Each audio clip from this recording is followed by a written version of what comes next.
Vamos entrar na segunda parte e continuar a ler um pouco e a refletir sobre esta importante obra de Leonardo de Coimbra, A Rússia de Hoje e o Homem de Sempre. Uma obra importantíssima, editada em 1935, o ano em que morre Fernando Pessoa e o Leonardo de Coimbra, dois seres que morreram muito cedo, fulgurantes, de genialidade. O próprio Fernando Pessoa tendo reconhecido, considerando mesmo em carta enviada, talvez em 1912-13, em que o considera como o maior inteligência, o maior espírito. Então, mais tarde, Pessoa já considerou Leonardo de Coimbra, pelo menos deixou um pequeno apontamento em que diz um anjo, mais ou menos à volta da ideia de um anjo caído na terra, com as asas já sem asas ou caído na terra. Contudo, Leonardo foi até ao fim da vida um homem fulgurante, e eu o conheci bem através de Santana Dionísio, que escreveu realmente várias obras sobre o Leonardo de Coimbra e prefaciou este volume, que tem uma das mais belas obras, que é Da Dor, do Amor e da Graça, da Alegria, da Dor e da Graça. A Alegria, a Dor e a Graça, e o segundo, o Amor e da Morte. O Leonardo, que também tem um livro de pensamentos de amor, poesia em texto, chamado Adoração, de grande qualidade, pelo menos poética, ainda com a ingenuidade e ardência juvenil que caracterizou também Antero nas suas primaveras românticas, sua primeira fase juvenil de amor à Beatriz, à Pepa e a Maria, que aliás há no YouTube um fado de Coimbra muito bom desse poema de Antero. Ora, como dissemos, este livro tem a primeira parte, que já nós lemos um pouco, numa primeira parte, sobre o humanismo. Ele vai desenvolver os vários tipos de humanismo idealista ou idealismo realista, as duas hipóteses, o humanismo cristão, o humanismo antropolátrico e o humanismo exaustivo, entrando depois na segunda parte, em que é a Rússia, em que nos dá a perspectiva histórica, depois a vida espiritual, finalmente o homem russo e o bolchevismo. Na perspectiva histórica, começa por a Rússia de Kiev. Este é muito significativo também, de certa forma, face à justiça da Rússia estar a recuperar os territórios do leste da Ucrânia, fundada já no século XX, em relação a esses territórios, tal como a Crimeia, que sempre foi russa e que foi dada apenas em 40 e tal por Khrushchev, que era um ucraniano, e que de facto teve uma votação de 90 e tal por cento que queriam ser, e que eram russos e que queriam ser. As repúblicas de leste, onde está a haver agora a grande luta e que devia ser imediatamente paradas, vai votar tudo, e onde houver votação favorável à reintegração na Rússia, porque são russos, são reintegrados. E terminava esta destruição maciça de bens, de recursos e de pessoas, sobretudo em sofrimento. Famílias, já morreram quase 100 e tal mil ucranianos e mais uns milhares russos.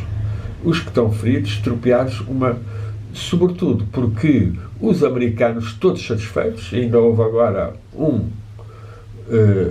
senador, Richard Black, um senador completamente extremista norte-americano, a congratular-se por estarem a lutar até ao último ucraniano eles a fornecerem as armas e podem lutar e para vencer até ao último ucraniano, diz um político responsável norte-americano. Isto é para vermos ou esta Ursula ou este Olaf Scholz e Macron todos a enviarem mais tanques, etc. Qualquer dia tem que ir buscar à Arábia Saudita os robôs para lutarem, porque pobres dos ucranianos que escaparam. Os que não escaparam e são obrigados, jovens, e há vídeos disso, é uma tragédia terrível. Mas pronto, o Leonardo fala-nos perspectivas turcas. A Rússia de Kiev, a Rússia moscovita, depois as perturbações, a consciência nacional, as formas religiosas, novas perturbações, a Rússia de Pedro Grande, ou Petroviana, a vida espiritual, o cristianismo russo, as seitas, o homem russo e o bolchevismo. E é a parte final que vamos ler, a conclusão que o Leonardo termina neste livro de 484 páginas, a partir da 477, Leonardo vai traçar a conclusão. É claro que as pessoas antes já foram preparadas para compreenderem melhor toda a religiosidade que existe na alma russa e que Tolstói e Dostoiévski encontram um local sagrado dentro de todos os admiradores de uma cultura sem fronteiras e sem cancelamentos, uma cultura imorredora e perene, com esses espíritos valiosos como Gogol, Chestov, Tolstói, Dostoiévski e aqui Berdyaev, a filosofia cristã. Mas vamos então ouvirmos outro Soloviev. Vamos ouvir então também um homem que foi autorizado a sair pelo chefe da polícia política da Checa para o Ocidente, com uma série de outros filósofos e pensadores russos que emigraram então para a França, para a Inglaterra e para outros pontos, mantendo o facho da tradição espiritual profunda e intensa, cósmica, terrena, futurista e cristã. E vamos então ouvir o Leonardo Coimbra. O comunismo é, na sua essência transcendente, uma solicitação demoníaca, operando por dois processos aparentemente antagónicos: o da vingança de injustiças seculares e o da promessa definitiva da plena satisfação dos desejos humanos. É, no plano da realidade naturalista, um mito da felicidade. É o caminho de um aparente esforço de justiça, querendo levar o homem e a mulher para uma melhor produção e distribuição da riqueza, caminho este que pretende receber o aplauso das almas justas e recebe, de facto, o apoio de todos os complexos de ressentimentos dos oprimidos e deserdados. Uma nota: entre os grandes mergulhadores da alma russa, não se deve esquecer a Krupin, que é a fossa das jovens, nos dá, ou das raparigas, nos dá um formidável exemplo da luta entre a piedade e o complexo de vingança de uma prostituta. Continuando, por este processo pretende o comunismo continuar as reivindicações perenes do homem através de toda a história. Seria um prolongamento, antes, a real realização do sonho democrático, por si insuficiente e incapaz, pois se deixou monopolizar pela burguesia. E os seus próprios princípios, feitos ídolos como a liberdade, são inimigos daquela realização, e os melhores guardas dos interesses burgueses que tomaram a democracia para coisa e utilidade sua.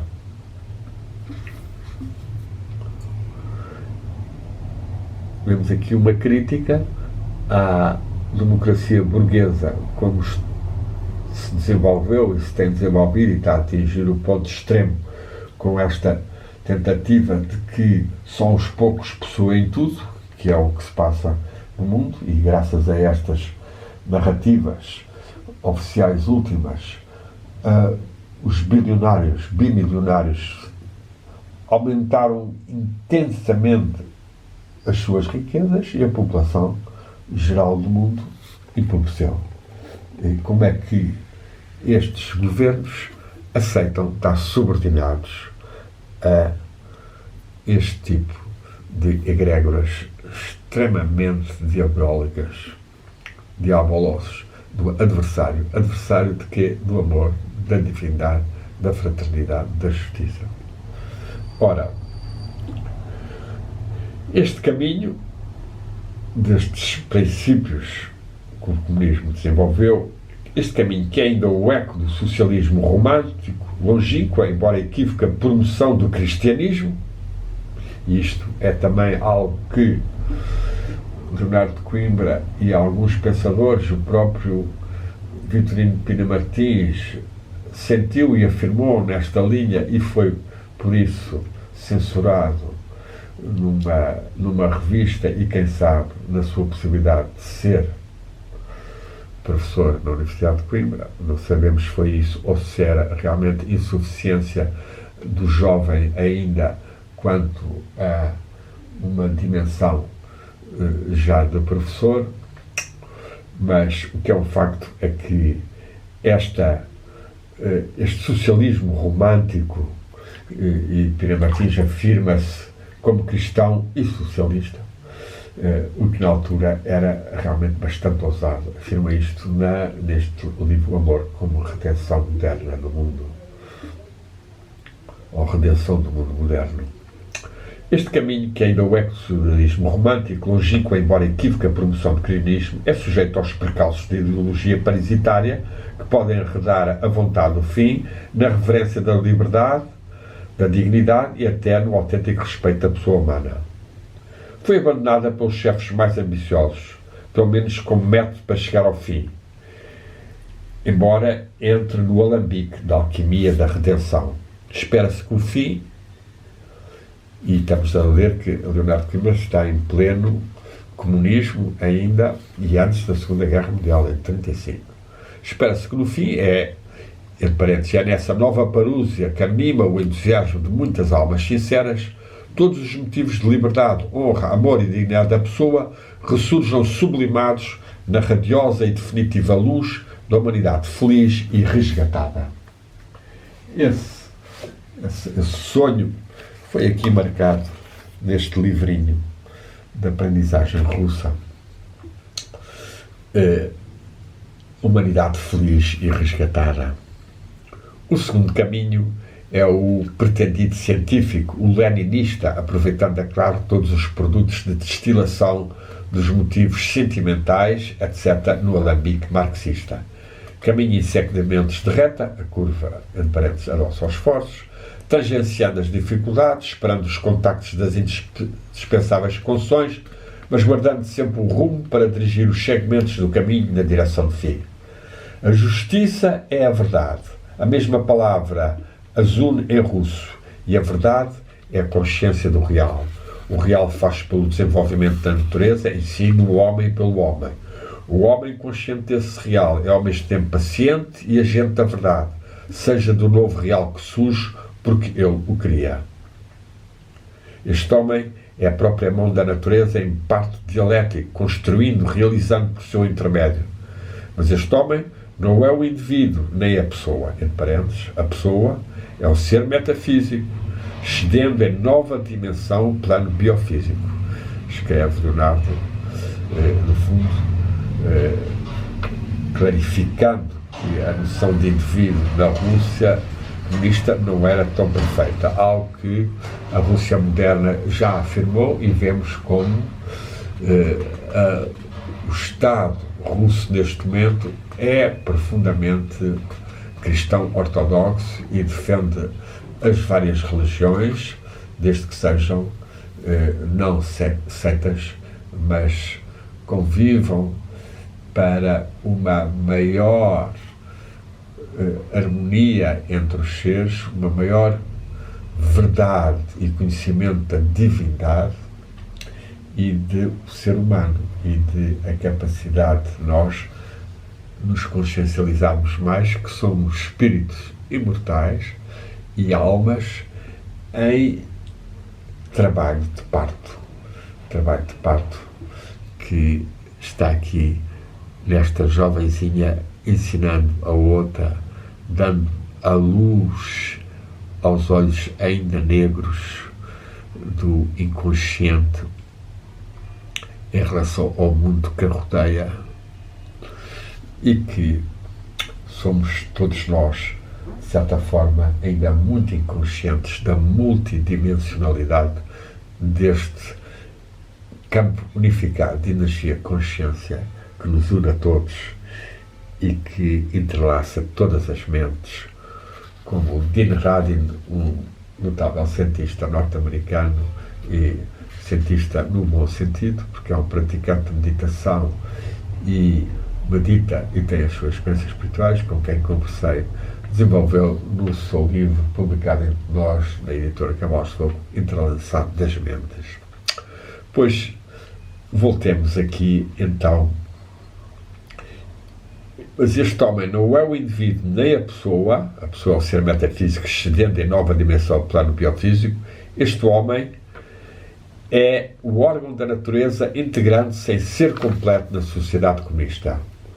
O andamento da Rússia resulta da interferência destes caminhos aos esforços. De facto, um só e puro, o segundo, levaria à unanimidade de Zamiatin. O outro leva, como no cimento, tumultuantes ondas de entusiasmo, onde vibram as complexas realidades do homem biopsicológico e até, sem o quererem, do homem espiritual.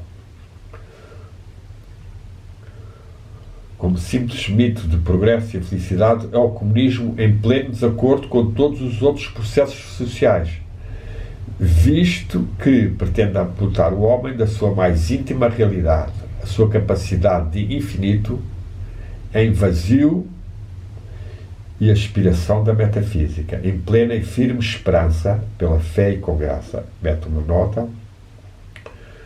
Em todas as outras teorias sociológicas é guardado o homem-espírito, numas em pura natureza da aspiração, qualquer coisa como o ideal-realismo helénico, tocado pelo menos da nostalgia cristã.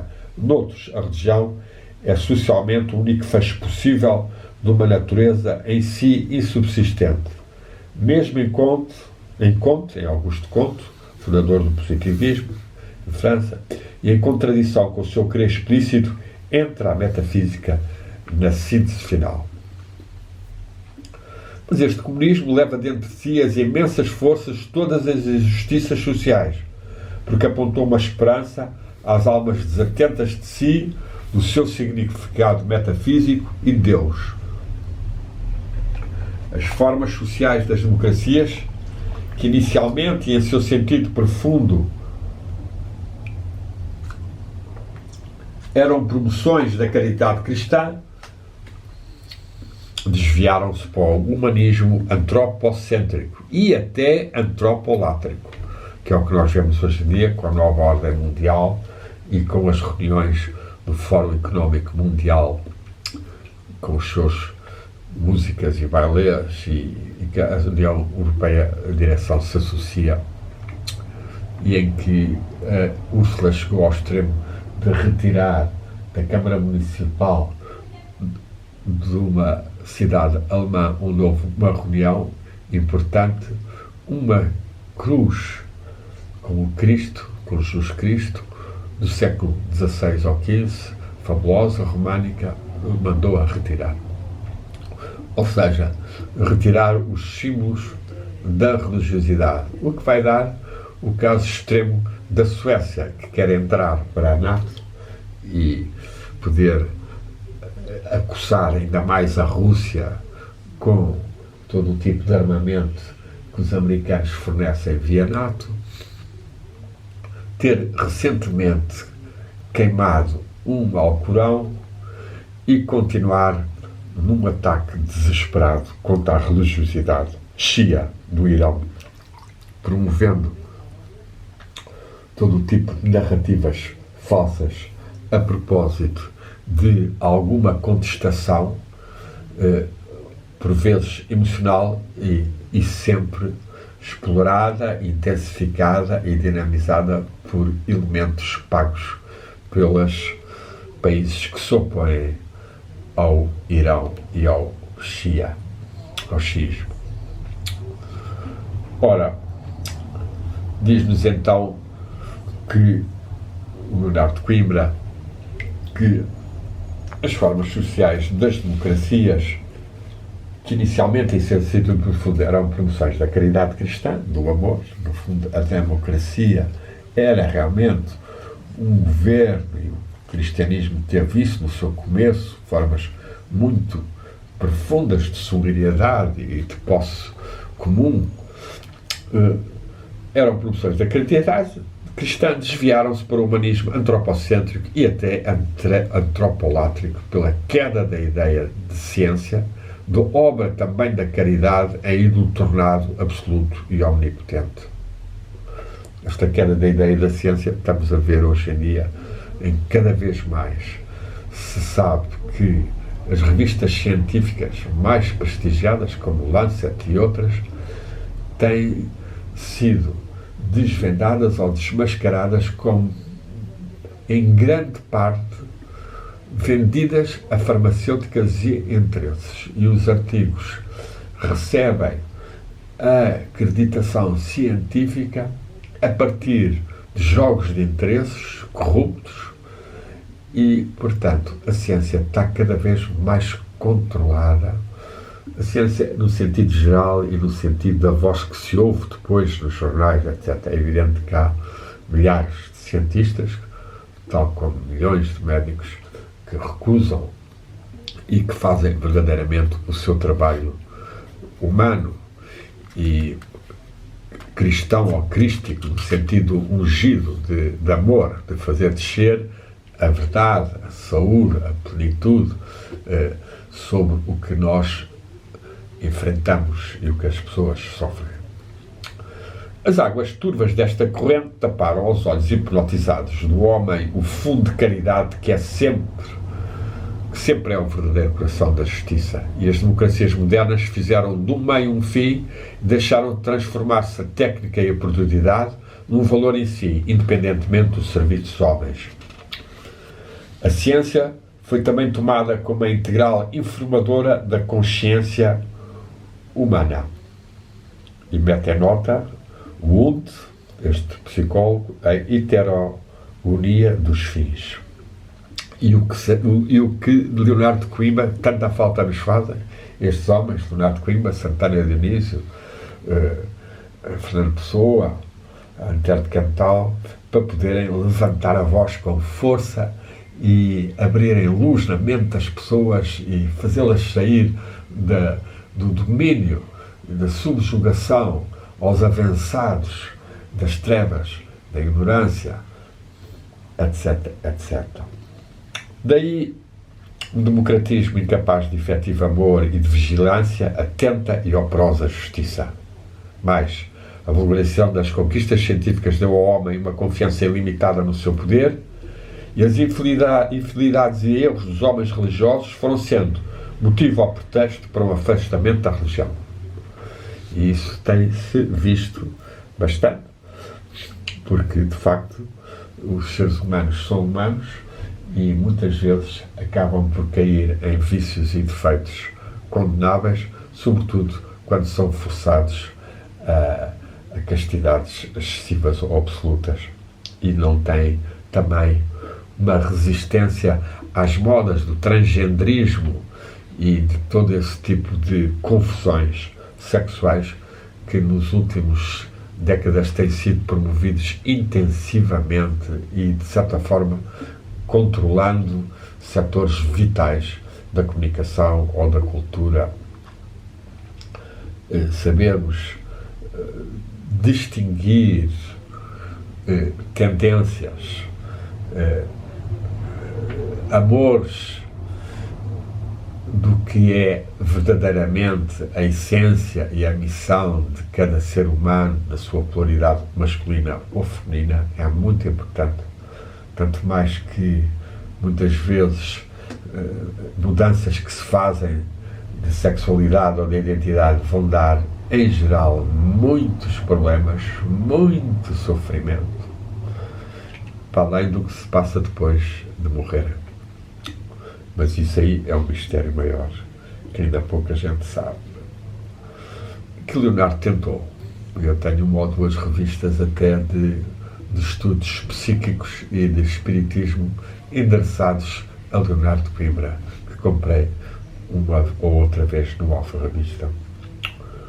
O homem separou-se socialmente de Deus, deixando, para homenagem formal à liberdade, que cada um procurasse só por si e para si as relações, porventura, subjetivas com Deus.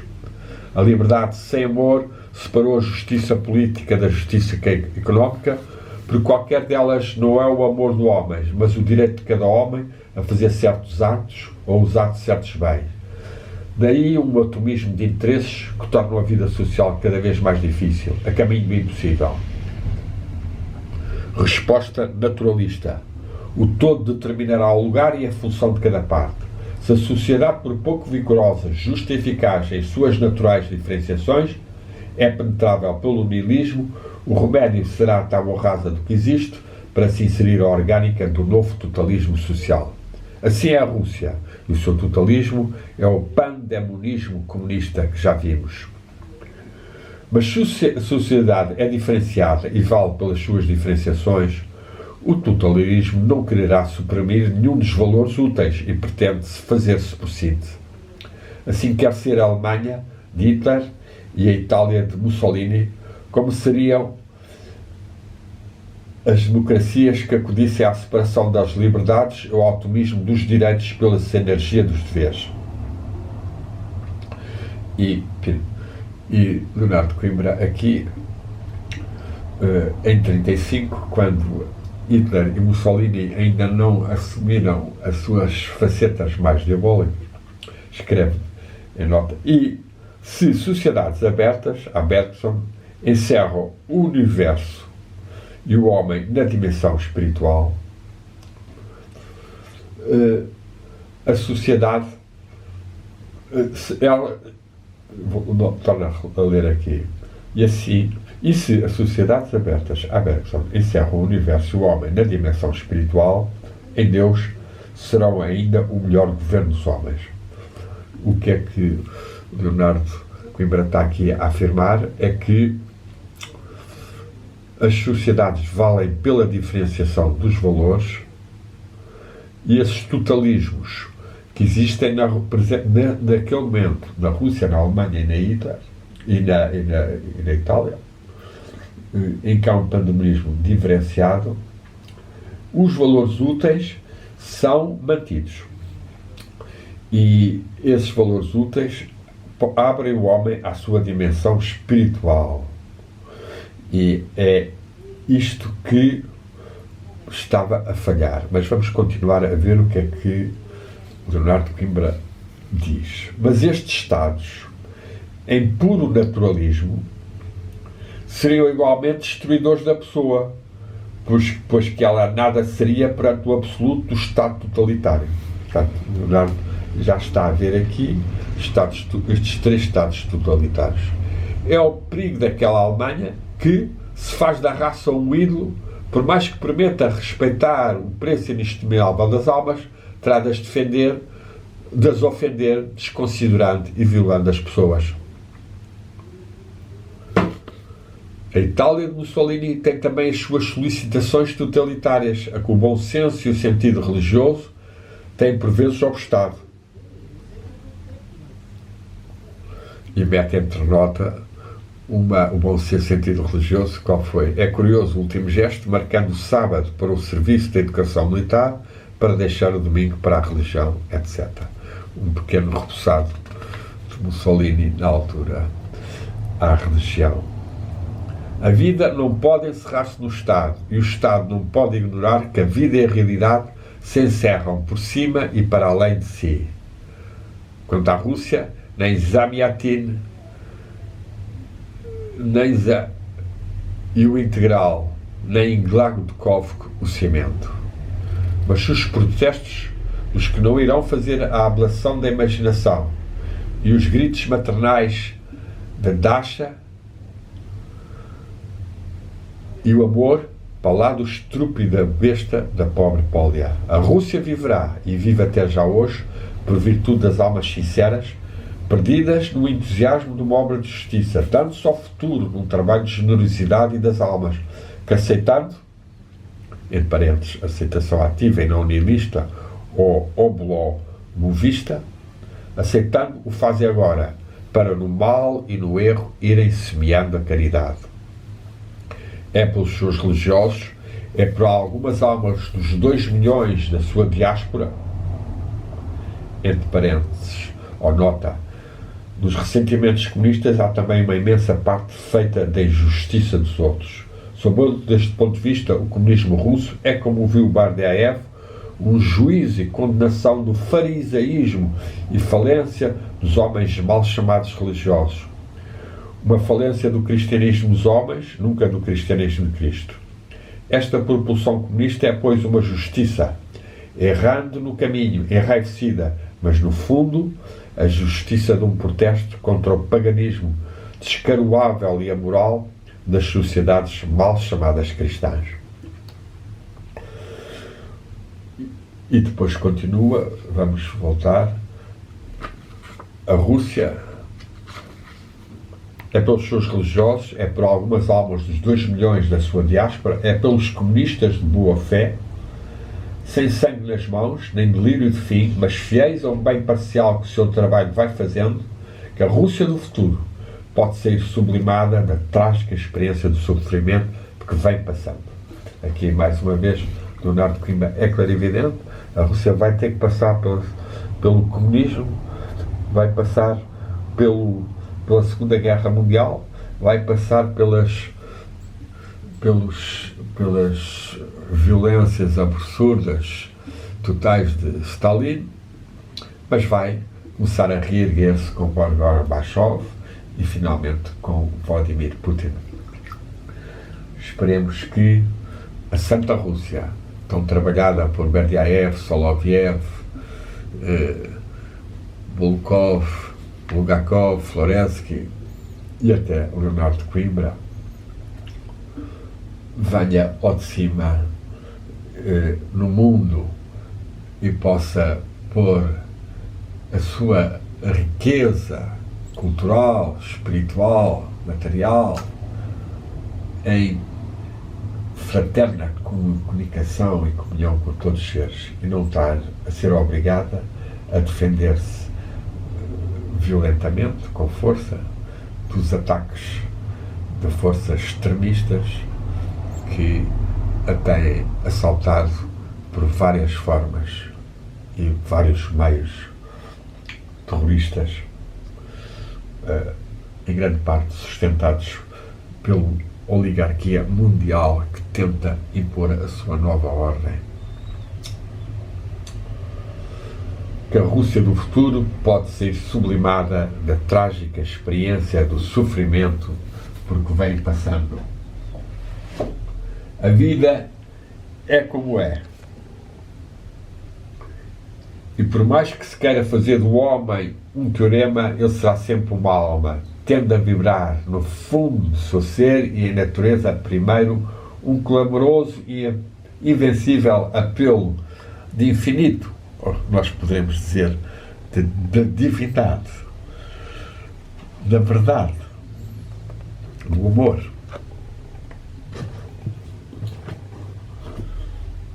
Manicômio da humanidade, zoologismo do rebanho unânime, engordado e feliz, são pontos extremos onde o inferno dantesco poderá viver, mas onde o homem real, o homem e a mulher, o homem ontológico, não pode estabelecer definitivamente a sua morada. Eis-nos com uma leitura de Leonardo Coimbra e destes desafios que a humanidade enfrenta e particularmente nesta terceira década do século XXI, a Europa abraça com um conflito que é claramente possível de ser discernido nas suas causalidades e nos seus fins. O que é que podemos orar? Oremos para que a guerra termine rapidamente, que as repúblicas do leste ucraniano, que são maioritariamente russas, sejam reintegradas na Rússia, que termine a mortandade, que termine a luta do capitalismo, do euro e do dólar de domínio sobre o mundo, verdadeiramente injusto e criminoso, os bilhões que os Estados Unidos têm criado nas últimas décadas, nos últimos 50 ou 70 anos, sem qualquer justificação, sem qualquer realidade já do ouro que esteja por trás, enquanto que os outros países está tudo a ser castigado pelas agências de rating e a desvalorizarem as moedas. Uma injustiça tremenda que tem que dar origem a uma nova sociedade multipolar com diferentes moedas justas e não um domínio total do dólar corruptor a que o euro, infelizmente, se tem encostado e se tem vendido. Oremos então para que se chegue a uma unidade do ser humano, e é uma pena que as Nações Unidas não tenham um papel mais ativo nisso, estão completamente ultrapassados, nem que os líderes religiosos, nem os grandes cientistas, nem os grandes educadores, nem os grandes artistas tenham uma voz que se possa ouvir como a voz dos seres mais conscientes e mais formados da humanidade e que pudesse clarificar o estado em que estamos e qual é a bússola da justiça e da verdade que deve ser assumida. Não. A religião e os seus líderes estão completamente desacreditados. Basta ver o pastor Edir Macedo e a Igreja do Reino de Deus com milhões de pessoas, a lavagem ao cérebro total que há, o literalismo e o tal farisaísmo que Leonardo Coimbra critica. Basta ver o descrédito da ciência, em que já não há ciência, há sobretudo cientistas vendidos e corruptos e média que utilizam esses dados e erguem a ciência como um Deus que não consegue de facto trazer nem verdade, nem aplicação justa do que se vai descobrindo. Evidentemente, com milhares de cientistas fabulosos a descobrirem e a investigar, milhares de seus religiosos, milhões fabulosos a fazerem as suas meditações e orações, os seus escritos. A humanidade não está só, mas de facto um conjunto de seres muito poderosos apoderaram-se dos meios de comunicação, dos Estados, da riqueza. Basta ver que possuem 2% da população mundial, possui uma percentagem enormíssima da riqueza mundial, e isto passa-se a todos os níveis. Portanto, há que tentarmos lutar e entrelaçar mais as almas e as mentes em verdade, em amor, e orarmos para que as bênçãos divinas e dos anjos e dos mestres e todos os antepassados e seres que já partiram para o além, entre os quais saudamos neste momento o Leonardo Coimbra, o Santana Dionísio, o José Vitorino Pina Martins, o Fernando Pessoa, o Antero de Cantal, o Bruno, para que possamos atingir um estágio de maior harmonia e de maior vibração e saúde. E que já que agora que falámos do Leonardo Coimbra e Santana Dionísio mete aqui, retomando o fasto da Amorim Viana, Antero de Cantal e Sampaio Bruno, o Leonardo Coimbra foi uma alma sincera e audaz, uma inteligência interrogativa e fermento, um espírito de extraordinária curiosidade e amplitude. Isto todos nós devemos manter e não nos deixarmos desanimar nem calar pelas censuras do Facebook ou do Twitter ou pelas narrativas oficiais e as maiorias absolutas de rebanhos que se criam e em que chegam a atacar os que têm opiniões diferentes. A não violência é muito importante e essa deve ser a regra de todos nós, mas também temos que compreender que a não violência em relação a um tigre que nos quer matar ou quer matar uma pessoa amiga, muitas vezes tem que ser um tiro, seja na perna, seja noutra parte do seu corpo. E assim, oremos para que esta guerra termine rapidamente, que se faça um acordo e que a paz, num mundo multipolar e não sujeito ao imperialismo da oligarquia mundial, brilhe, de forma a que o amor, a alegria, a criatividade, a fraternidade, a solidariedade brilhem entre os seres. Esses foram os votos de Antero Quental, ou de José Vitorino Pina Martins, que escreveu mesmo uma Utopia 3, em que critica os vários aspectos da sociedade atual e, tendo em conta a utopia primeira de Thomas More, propõe uma série de possibilidades que deveríamos ter em conta. Cada um de nós tem que trabalhar neste aspecto de tornar as utopias realidades na sua vida interior, na sua vida relacional e no ambiente e na sociedade. Que a chama do amor possa brilhar em nós.